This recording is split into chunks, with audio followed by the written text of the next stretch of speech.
இப்போ இந்த சார்ஜிங் ஏசியில் பின் நம்பர் 1 அப்படின்றத நம்ம எதை வச்சு கவுண்ட் பண்ணுறோம் அப்படின்னா, இந்த இடத்துல பார்க்கும்போது உங்களுக்கு ஒரு சின்னதாக ஆரோ மார்க் ஒன்று கொடுத்துருப்பாங்க.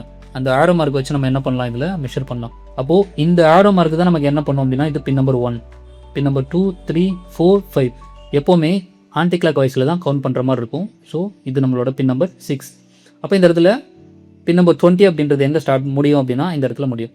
இது பின் நம்பர் 20 லாஸ்ட் பின்.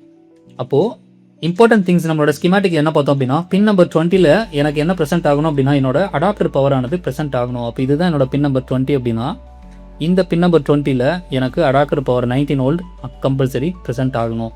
ஸோ அடுத்ததா ஆரிஜின் பின் நம்பர் 16. பின் நம்பர் 16ல் எனக்கு என்ன வரணும், இந்த இடத்துல எனக்கு என்ன இருக்கணும் அப்படின்னா, உங்களோட அவுட்புட்டான 6 வோல்ட் வந்து இந்த இடத்துல ப்ரெசென்ட் ஆகணும். தென் இம்பார்ட்டன்ட் 6th பின் அடாப்டர் கரண்ட் இன்புட். என்னோட அடாப்டரை வேலிடேட் பண்ணக்கூடிய அந்த பின் ஆனது இங்கே இருக்குது. பின் நம்பர் 6 ஏசி இன் அப்படின்னு கால் பண்ணுவாங்க. சம் ஸ்கிமேட்டிக்கில் பார்த்தீங்கன்னா அடாப்டர் கரண்ட் இன்புட் ஏசி இன் அப்படின்னு போட்டிருப்பாங்க. இந்த ஸ்கிமேட்டிக்கில் என்ன போட்டிருக்காங்க அப்படின்னா, AC TET adapter current detect அப்படின்னு சொல்லிட்டு இந்த இடத்துல மென்ஷன் பண்ணியிருக்காங்க.